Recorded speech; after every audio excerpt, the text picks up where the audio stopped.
YS Jaganmohan Reddy Andhra Pradesh ముఖ్యమంత్రిగా 5 ఏళ్లు పూర్తి చేసుకుని తనకు మరో ఛాన్స్ ఇవ్వాలంటూ ప్రజల ముందుకు వచ్చారు. అందుకు ఆయన అర్హుడేనా? గత 5 ఏళ్ల పాలన ఆయనకు ఆ అర్హత సంపాదించి పెట్టిందని అనుకోవచ్చునా? ఎన్నికల ముంగిట ఇది చాలా కీలకమైన ప్రశ్న. మరో 5 ఏళ్ల పాటు మన భవిష్యత్తును నిర్ణయించే ప్రశ్న. దీని గురించి ఆలోచన మొదలు పెట్టగానే అధికారంలోకి రాకముందు జగన్ కు, అధికారం చేపట్టిన తర్వాత జగన్ కు మధ్య చాలా అంతరం ఉందేమో అనిపిస్తుంది. కానీ అది భ్రాంతి మాత్రమే. వాస్తవానికి తండ్రి అధికారంలో ఉండగా మనకు పరిచయమైన జగన్ కు, ముఖ్యమంత్రిగా మనం చూస్తున్న జగన్ కు మధ్య ఎలాంటి భేదం లేదు. అతనిని నడిపించే ఆలోచనలు, లక్ష్యాలు అప్పుడు ఇప్పుడు ఒకటే. అవి ఎప్పుడూ మారలేదు. ఆ నడకను జాగ్రత్తగా పరిశీలిస్తే ఒక దృశ్యం ఆవిష్కృతమవుతుంది. అందులో జగన్ విశ్వరూపం మనకు గోచరమవుతుంది. ఆ విశ్వరూపంలో ఇమిడి ఉన్న స్వరూపాలను చూస్తే మళ్లీ జగన్కు అవకాశం ఇవ్వాలా వద్దా అన్న ప్రశ్నకు సమాధానం దొరుకుతుంది. ఆ స్వరూపాలన్నీ మనకు సుపరిచితాలే. అక్కడ అపరిచితులు ఎవరూ లేరు. కాస్త తరచి చూడాలి అంతే. అలా చూస్తే 8 స్వరూపాలు కనబడతాయి. వాటిలో మొదటిది సంక్షేమ ఆషాఢభూతి. ఏది ఏమైనా గానీ, ఎలాంటి పరిస్థితుల్లోనైనా గానీ సంక్షేమం పేరుతో పంపకాలు సాగించే ఆషాఢభూతి. రండి ఆ ఆషాఢభూతిని చూద్దాం. అభివృద్ధి, సంక్షేమం సమాంతరంగా నడిస్తేనే సమాజం ముందుకు వెళుతుందన్న మాటను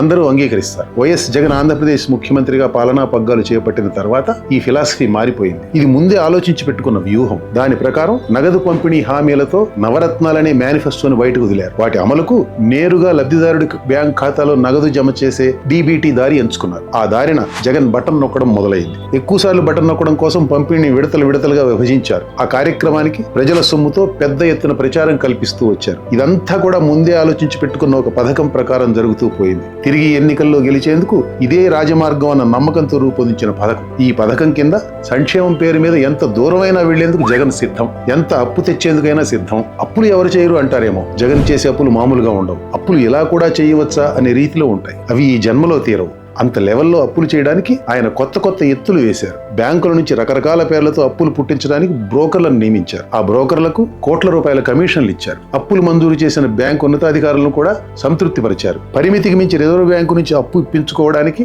కేంద్రంలోని పెద్దలకు, ఆర్థిక శాఖ అధికారులకు కప్పం కట్టారు. ప్రభుత్వ శాఖల ఖాతాల్లో ఉన్న డిపాజిట్లు మొత్తం ఊడ్చి పడేశారు. ఉదాహరణకి ఇంటర్మీడియట్ బోర్డు వసూలు చేసే పరీక్ష ఫీజుల సొమ్ము, హెల్త్ యూనివర్సిటీ డిపాజిట్లు, కేంద్రం నుంచి పంచాయతీలకు వచ్చిన సొమ్ము, ఉద్యోగులు దాచుకున్న ప్రావిడెంట్ ఫండ్ డబ్బులు, ఉద్యోగుల జీతాల నుండి మినహాయించి పెన్షన్ ఫండ్, ఇలా దేన్ని వదలలేదు. బటన్ నొక్కడం ముఖ్యం. దానికోసం ఎన్ని పాపాలు చేయడానికైనా సిద్ధం. ఇంత వెరైటీగా అప్పులు చేసినా ఇప్పుడు బటన్ నొక్కుడుకు సరిపడా కాసులు లేక లబ్ధిదారుల ఖాతాల్లోకి అరకొరగా విడతలుగా వదులుతున్నారు. ఇక అభివృద్ధికి ఎక్కడి నుంచి వస్తాయి నిధులు? నవ్యాంధ్ర ప్రగతి గురించి, సంపద సృష్టి గురించి, పిల్లల భవిష్యత్తు గురించి, రేపటి గురించి ఏమాత్రం ఆలోచించకుండా కేవలం అప్పులు తెచ్చి ప్రభుత్వ శాఖల్లోని డబ్బును దొంగిలి బటన్ నొక్కడం. బటన్ నొక్కాను కాబట్టి నాకు ఓట్లేకి ఏం చేస్తారనే రుబాబును చూశారు. ఇది జగన్ ప్రత్యేకత. ఇంత దారుణంగా తాను అధికారంలో కొనసాగడం పరమావధిగా రాష్ట్ర భవిష్యత్తును మురికి కాలంలో కలవడానికి ఏమాత్రం సంశయించని ముఖ్యమంత్రిని భారతదేశం ఇంతవరకు చూడలేదు. సంపద సృష్టి లేకపోతే ప్రగతి ఉండదని, ప్రగతి లేకపోతే జీవన ప్రమాణాలు దారుణంగా పడిపోతాయని జగన్కి తెలియదనుకోలేదు. కానీ తాను అధికారంలో కొనసాగడమే ఆయన అంతిమ లక్ష్యం. దానికి సమాజం బలైపోయినా పర్వాలేదు. వ్యవసాయాన్ని, పరిశ్రమలను, సేవల రంగాన్ని ప్రోత్సహించి తద్వారా సంపద సృష్టించి ఉపాధి కల్పించి సమాజం పురోగతికి బాటలు వేయడం ఆయన ఎజెండాలో లేదు. ఎన్నికల్లో ఖచ్చితంగా గెలవాలంటే అది దారి కాదని ఆయన భావించారు. దానికన్నా నగదు పంపకాలు చేసుకుంటూ వెళితే వాటికి అలవాటు పడిన జనం తనను తప్పక గెలిపిస్తారనేది ఆయన ఫిలాసఫీ. ఆ ప్రకారమే గత 5 ఏళ్లుగా జగన్ పాలన సాగింది. బటన్ నొక్కే కార్యక్రమం, దానికి నిధులు సమీకరించడం, ఇది ఒక్కటే పనిగా నడిచిన ఇలాంటి ప్రభుత్వం ప్రపంచంలో మరెక్కడా కనపడదు. ఆ ప్రభుత్వానికి నాయకత్వం వహించిన జగన్ అందుకు సిగ్గుపడరు కూడా. తాను ఎన్నిసార్లు బటన్ నొక్కింది ఆయన ఎన్నికల ప్రచార సభల్లో ఘనంగా చెప్పుకుంటున్నారు. దానివల్ల మీ ఇంట్లో మంచి జరిగిందనుకుంటే మీ బిడ్డను ఆశీర్వదించండి అని అడుగుతున్నారు. ప్రతిపక్షాలను ఆడిపోసోవటానికి అదనంగా జగన్ ఎన్నికల సభల్లో చెబుతున్నది బటన్ నొక్కడం ద్వారా తాను ప్రజలకు మంచి చేశారన్న మాట ఒక్కటే. చెప్పుకోవడానికి ఆయన పాలనలో మరేమీ లేదు. ఆ ఒక్క మాట చెప్పుకోవడం కోసం ఎక్కడెక్కడి డబ్బు పోగేసుకొచ్చి అడ్డగోలుగా అప్పులు చేసి బటన్ నొక్కుతూ పోయారు. అభివృద్ధి ఊసేలేని ఇలాంటి బూటకపు సంక్షేమాన్ని మనం మరెక్కడా చూడం. ఆంధ్ర సమాజాన్ని తానెంత కొంగదీస్తున్నది,